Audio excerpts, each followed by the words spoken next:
gearing up towards heading for college post their board examinations. Plus, we also are in that time of the year in our school ecosystems where our 11th standard students are now coming to 12th standards in the coming month. So a big question for everybody is that, college admission become part of the school ecosystem. Gone are the days when this was an independent process that used to happen just between parents and students at home. Now the schools are equally involved. We have dedicated placement cells. We have dedicated counselors who are working round the clock with our students to help them find the right university. Right. So earlier it used to be largely a practice where we would see that, we would just kind of hear that, okay, this is a good university, and we would see a rush of students towards that particular university. But as we know, times are evolving today. Things are changing. Students' expectations are changing. Students are, constantly opting for very diverse career paths. So one big thing I think that has emerged out of this is the criteria of fitment, that how important it is for students to find universities where they actually feel that, this can be a means for their dreams and their aspirations. And actually it is an environment that supports the professional growth that they would like to see for themselves. So we have heard for the criteria of fitment in terms of universities, where universities have a criteria laid out of the kind of students that they want in their university ecosystem. But along with that, today we're also going to talk about that how students are also applying this fitment while they are selecting universities that they are looking to apply to. So having set this very brief context of today's conversation, it really gives me a lot of pleasure and joy to welcome the speaker that we have lined up for today. She is a person who has immense experience in the area of career counseling. She started her career with the Nija Modi School. She worked with them for a large number of years. She was the vice principal there as well as the head of the career counseling department there. After that, she moved on to the Oberoi International School. And today, while I was chatting with her, we realized that she's the university advisor of the UWC ISAK Japan. And along with that, she's also the executive board member of the International Association for College Admissions Counselors Association. So clearly, there's this huge diverse experience that our speaker, Ms. Shilpa Gupta, comes from a domestic angle as well as an international angle. So I don't think we could have anybody better than her to talk to us about this topic and tell us that how to determine for a student the best fit for college and university, and as parents and as counselors, how can we actually guide them effectively in this process. With these introductory remarks, I would like to welcome Ms. Shilpa Gupta to this episode today evening. Thank you so much, Kritika. Thanks for having me here. And thanks for that humble introduction. No. I think my introduction is not done justice to the experience and the exposure that you have and that you're going to be bringing. I think it's more in your responses that it's going to come out very effectively and it's going to benefit our audience largely. So without further ado, let's get straight into this conversation. To all the people who are joining me, you join us on a weekly basis. You know the drill already. Please make sure you're sending us your questions on our various social media platforms, and we'll make sure to integrate the same in our conversation with Ms. Gupta this evening. So let's start with the first question. As a counselor, what is your definition of fitment and how do you sensitize students about this? So I think that would lead you a good context setting for this conversation today. So for me, just like you rightly mentioned about universities looking at students that would thrive at their campuses, I think when we start having conversations with students towards the end of grade 10 or early grade 11, we really want students to kind of think about what is the place they would like to call home for the next few years after they finish G12, right? Having said that, a lot of students and parents think that, okay, this university is popular, this is where my my parents went, this is where my sibling went, so that's where I should be going. But that is a very, very wrong approach, because no two individuals are different. We know that, right? We all have our priorities, we all have our comfort zones. So identifying what is the place that's going to make you yourself, identifying a place that you would want to call home and you would excel whatever things you do. Now, having said that, how do you decide that this is the place for me? Right? There are so many things that are different across the world, because when we are talking to the students nowadays, the world is the platform that we are talking about. We don't just talk about a few local places, right? So how do you decide? There are more than 10,000 schools and colleges and universities. So the first thing that I tell the students to think about is that think about where you want to go. So that's the first thing. Speak with your parents. Parents need to really have this conversation. Think about the location, and then start thinking about how to apply. Are you a test taker? If you're not a test taker, I think you should forget about institutions that require tests, because sometimes you have to remember that just because your university has an entrance exam doesn't mean that they have the reputation, right? So think about what your skills are. Then start thinking about what you want to study. Always look at universities that have a very strong program in what you want to study, not the general ranking of it. Because if that program, if that university is well known for that program, it is guaranteed that they have great resources for that program. Then start thinking about the safety, think about the entrance requirements, think about diversity on campus, think about the political climate, uh, think about how far do you want it from the airport. Do you want to take cabs, or would you be okay? I mean, they're very small things. Then start thinking about the class size. Would you be happy in attending a lesson with 500 more students, or would you be comfortable doing your lessons with 20 students in the class? Are you a person who likes group discussion based classrooms? Are you a person who enjoys sitting at the back and not wanting to indulge in any kind of conversations happening? Then start thinking about assessment styles. Are you somebody who wants to just take an exam at the end of the year, or are you somebody who's happy with taking smaller exams that count towards your final grade? All these things become extremely important, because I have had students who go to institutions in India and UK and are miserable because they only want to take a year.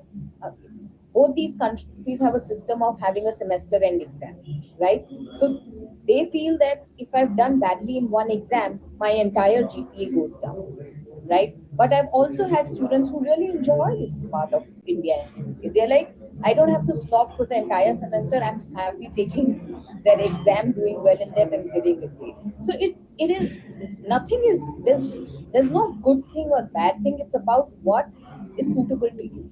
You know, and the best way to do it is make a checklist of different criteria and see where you fall in.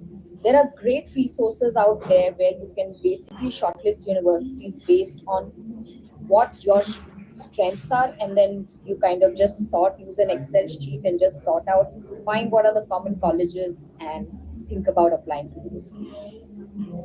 The other thing that you should also look at is students who go to that college, what percentage of students are actually graduating from that college, right? That's also a very important factor. And the employment, because I know that Indian parents want students to get employed immediately as soon as they finish their studies, right? So the employability is also something very important, I would say.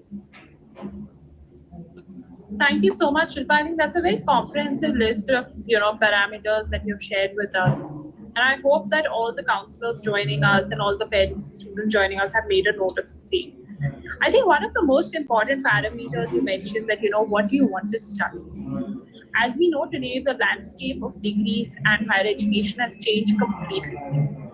Gone are the days when we had those very limited options to choose from. Now you have different combinations.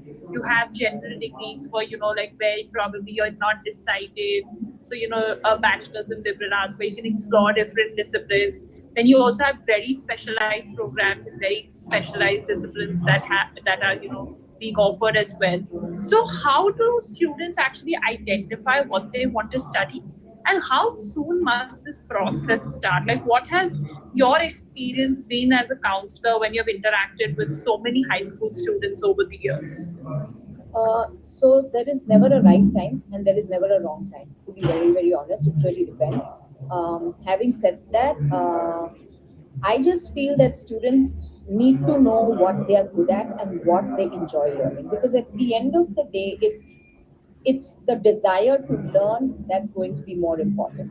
We all we all know that going forward, even today, skill-based education has taken you know, everybody is talking about skill based education and nobody is talking about content based education, right? So very soon you will see that it's not the academic subjects that are going to be important, but it's going to be the skills that you learn through those subjects that will be important as far as your career is concerned, as a successful career is concerned. Having said that, we all need to choose what we want to study after 12th, right? So kind of identifying what are the subjects you're good at. I know that a lot of CBSE schools have also become very flexible in interdisciplinary kind of choices. IB is a very interdisciplinary curriculum. So depending on what curriculum you have, think about what is it that you're good at. I'm not a huge fan of psychometric tests, but if you are too confused, I would say you can take a few psychometric tests. But let me tell you, if you take that same psychometric test again after 6 months, you will have a different result, right? Because that's the way we are evolving. I've had students who think that they're great at math and science, go to study engineering and end up studying music or end up studying finance. So right now, what is happening in when you are in high school, you are exposed to very limited subjects. When you go to the university, there is a plethora of subjects that you come across. Students who were interested in economics end up studying anthropology, right? So I feel that it's good to enjoy what you're enjoying in high school, but don't close your minds to what could be better at college, right? Keep exploring. Uh, Having said that, there are certain professions which we all understand, like engineering, medicine, lawyer. These things require pre-prep, so you really need to know in 11th and 12th. So if you feel you want to do any of these, yes, by all means, take the required subjects. But there is always an option, or there is always a chance that even if you go to study engineering, you might just end up doing something else. So just remember being open.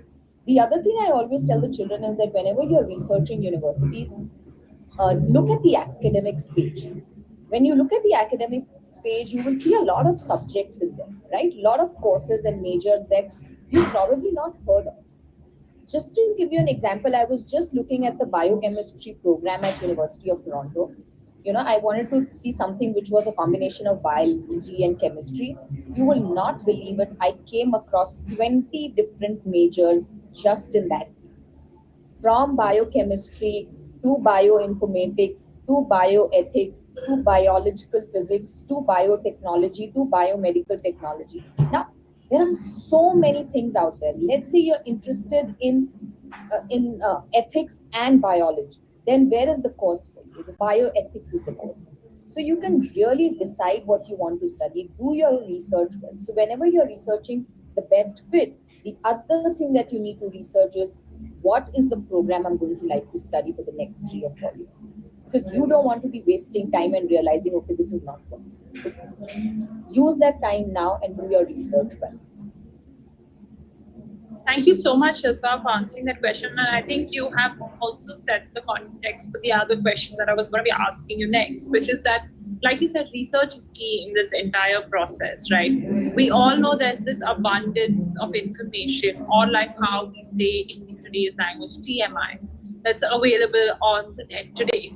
How do you effectively actually undertake this research with so much information that is available?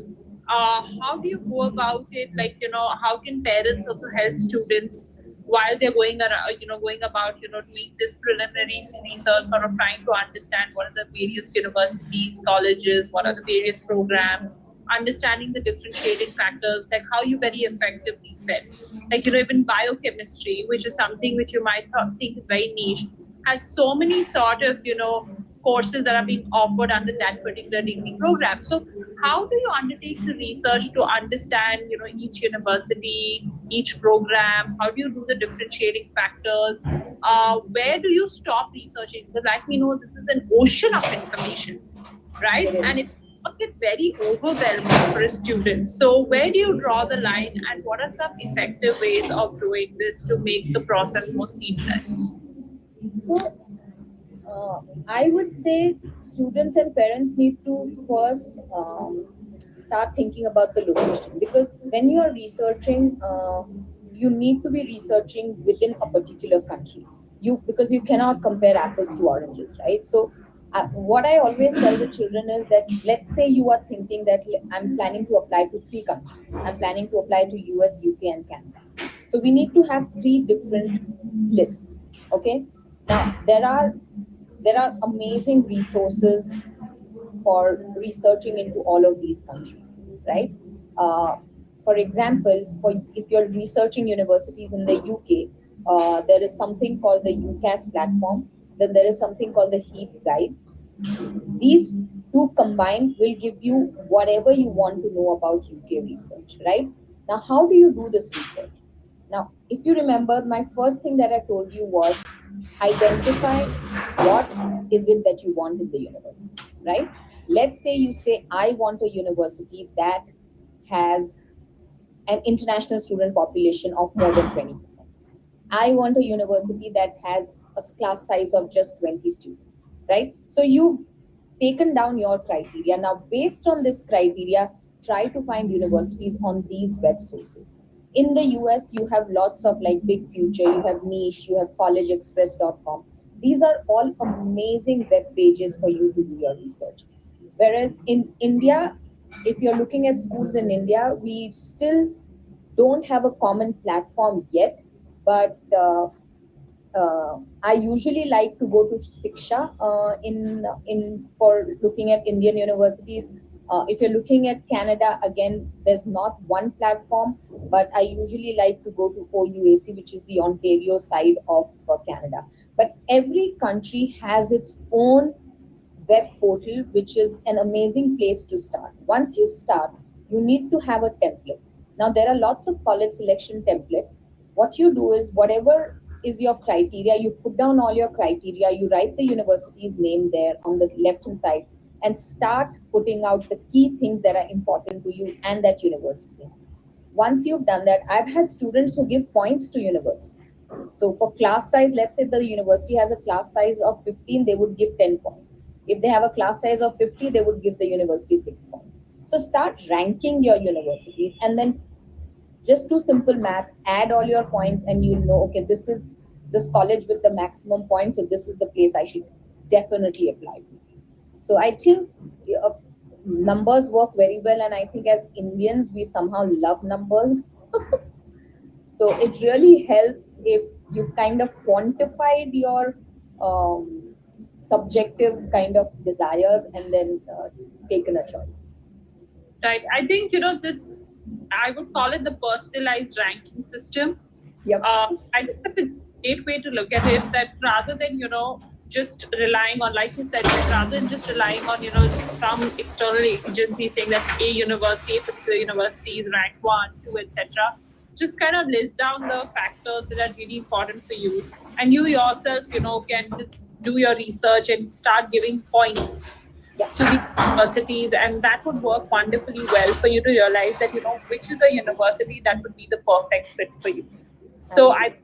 extremely useful. So all the students hearing in, I think this is something that you must implement from today, because this is a great way to sift all that extra, the overwhelming information that is going to be there available on the net, and how you can actually take out effective information from that and help you make the right decision.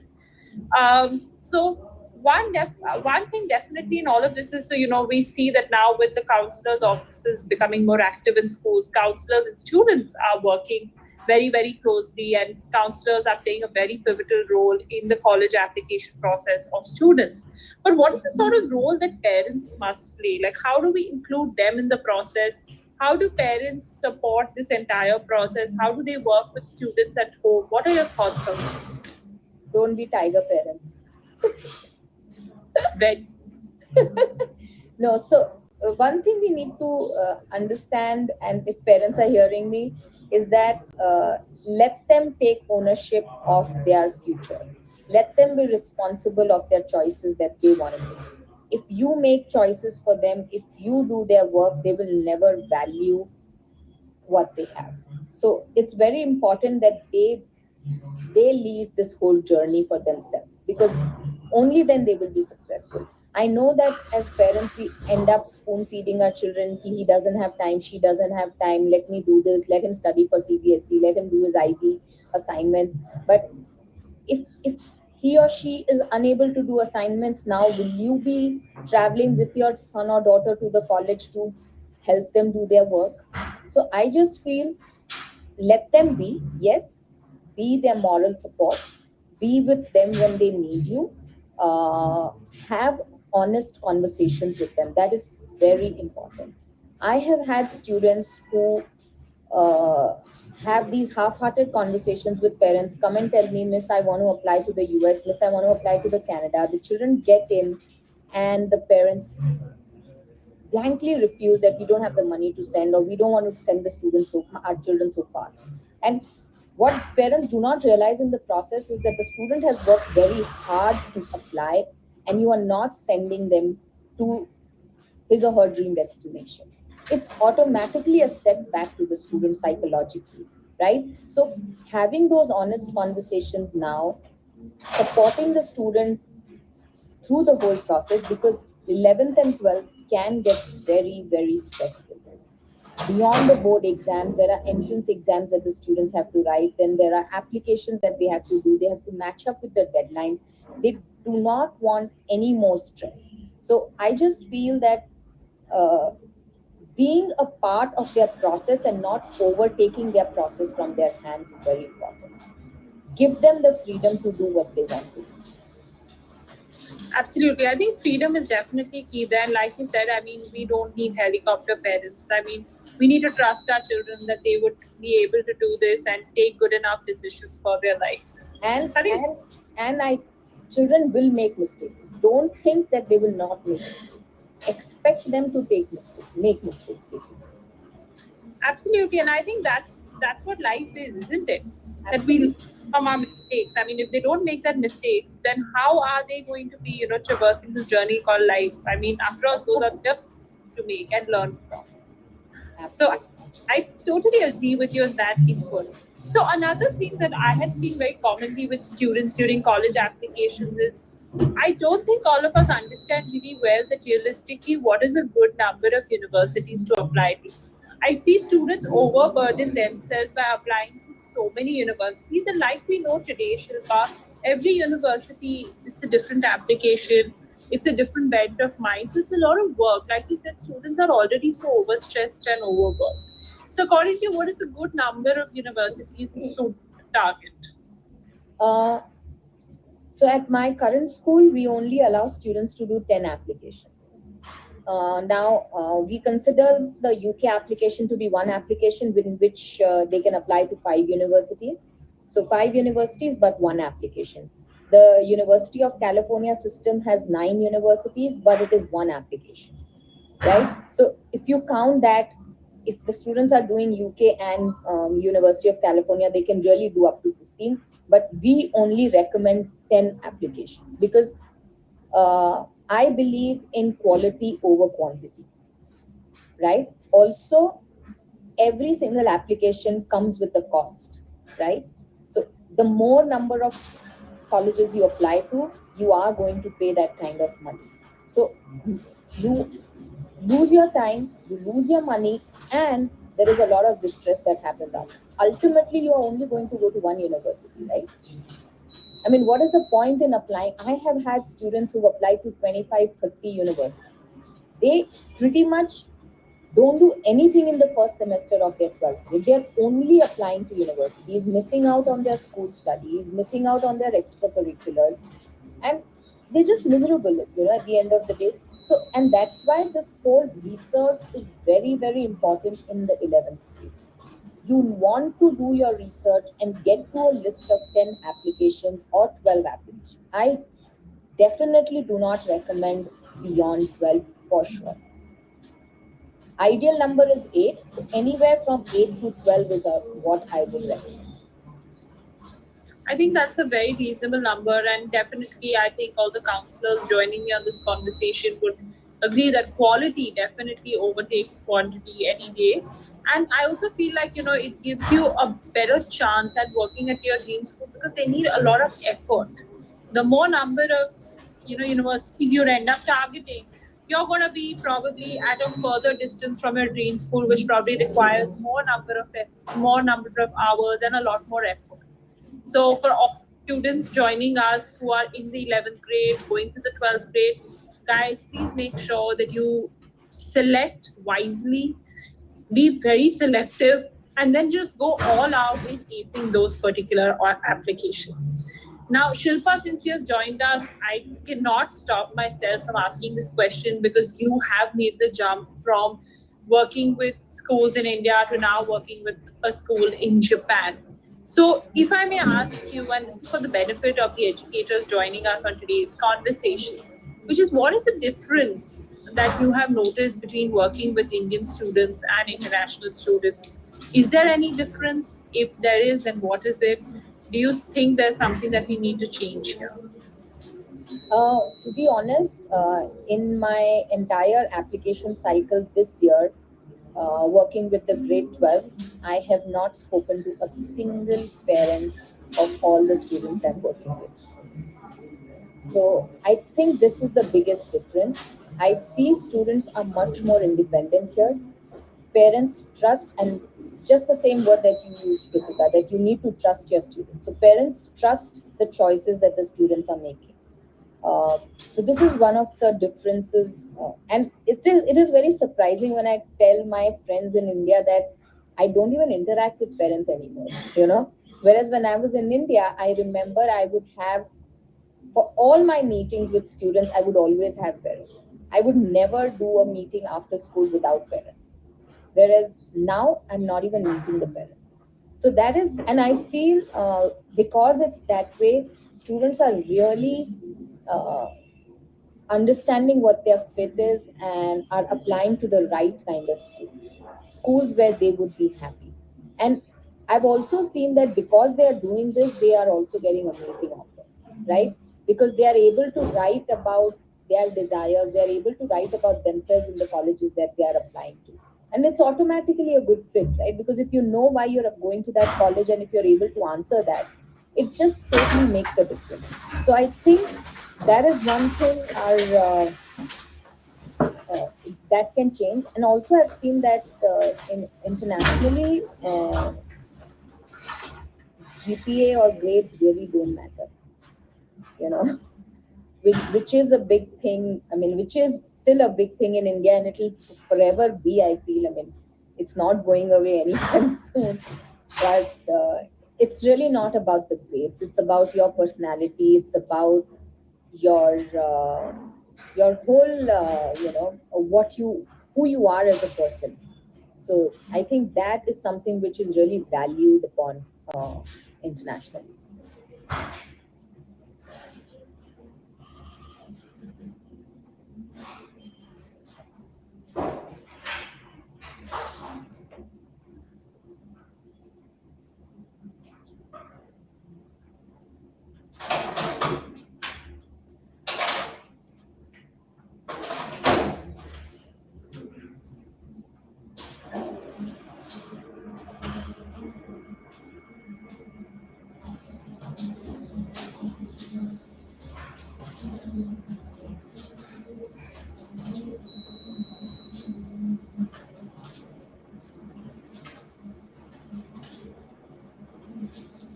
We can't hear you. Am I audible? Yes. Oh, perfect. I'm so sorry for the technical glitch that just happened there. So there's one question that I'd like to take that is there from one of our audience members that we've picked up. So this counselor actually wanted to know that when you are sensitizing students for university admission processes, do you hold a common session for all students together, or do you take it individually? No, so I usually do a series of workshops with students when they come into grade 11. We have a series of about 10 topics that we work on, and it has everything from basics of university advising to researching universities to different country applications to the types of applications. So it's a full series of 10 webinars. Those are group sessions. Beyond that, we start meeting them individually. So we have an appointment calendar. Students can book meetings with us during their free classes or during their breaks and meet with us. They are expected to meet with us once every week. Super. So I think this definitely clarifies the doubt of this particular counselor. I must say, Shilpa, this has really been a very, very informative and a huge learning experience for all of us who have joined us on this conversation today. I think this input that you shared with us about making our students independent, which is something that you observed in Japan, I think this is a very important input shared by you, because I definitely feel that we notice that how a lot of our children, when they go to universities, they suddenly feel a little lost because they feel like, they're so used to others taking decisions for them in their life that they're not very well equipped to grapple with decision making. So I think, what you're pointing out with what you've seen in Japan and with other international students, clearly is something that we need to bring home as well right now, where we actually make them the key and the center of this entire process and let them be the main decision maker, and all of us just merely be facilitators in this entire process. So I think that's a very, very key input. I think the creating your own private sort of ranking list, I think that's again a great way for students to kind of sift through the information that is available to them, also with the various parameters that you started with, and giving emphasis on the fact that be very clear of where you want to study and then start looking for options in that particular country or that particular region. I think these are very, very important inputs that you've shared with us today and are really going to make us see a difference once we take them all back to our respective ecosystems and apply them, and speaks volumes of the huge experience that you have as a university advisor and as a head counselor. Thank you so much, Shilpa, for taking out the time and joining us today. It's really been an enlightening and enriching session this evening. My pleasure. Nice meeting with you. Thank you so much, and a big thank you to all our attendees for joining us. We hope you found this session useful, and we'll see you again on next Thursday at 5 p.m. Take care, everybody. Stay safe and mask up.